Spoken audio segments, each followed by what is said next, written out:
The Tower of Babel. Now the whole earth had one language and the same words. And as people migrated from the east, they found a plain in the land of Shinar and settled there. And they said to one another, "Come, let us make bricks and burn them thoroughly." And they had brick for stone and bitumen for mortar. Then they said, "Come, let us build ourselves a city and a tower with its top in the heavens, and let us make a name for ourselves, lest we be dispersed over the face of the whole earth." And the Lord came down to see the city and the tower which the children of man had built. And the Lord said, "Behold, they are one people, and they have all one language. And this is only the beginning of what they will do. And nothing that they propose to do will now be impossible for them. Come, let us go down and there confuse their language, so that they may not understand one another's speech." So the Lord dispersed them from there over the face of all the earth, and they left off building the city. Therefore its name was called Babel, because there the Lord confused the language of all the earth. And from there the Lord dispersed them over the face of all the earth. The descendants of Shem. These are the generations of Shem. When Shem was 100 years old, he fathered Arpachshad 2 years after the flood. And Shem lived after he fathered Arpachshad 500 years and had other sons and daughters.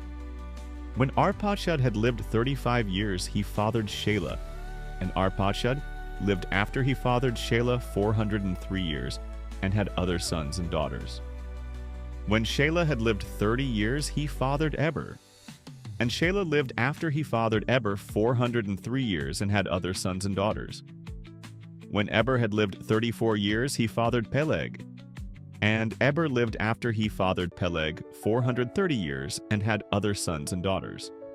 When Peleg had lived 30 years, he fathered Reu.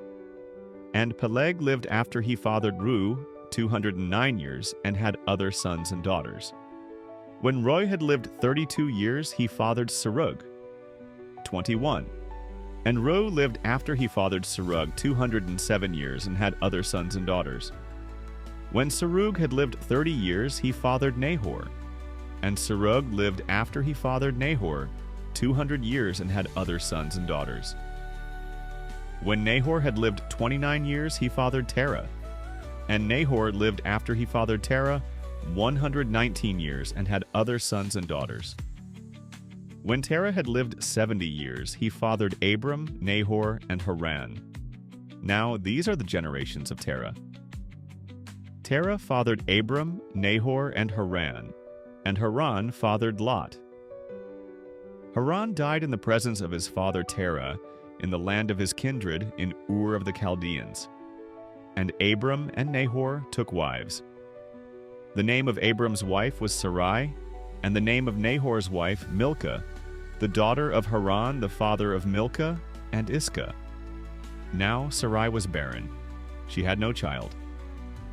Terah took Abram his son, and Lot the son of Haran, his grandson, and Sarai his daughter-in-law, his son Abram's wife, and they went forth together from Ur of the Chaldeans to go into the land of Canaan. But when they came to Haran, they settled there.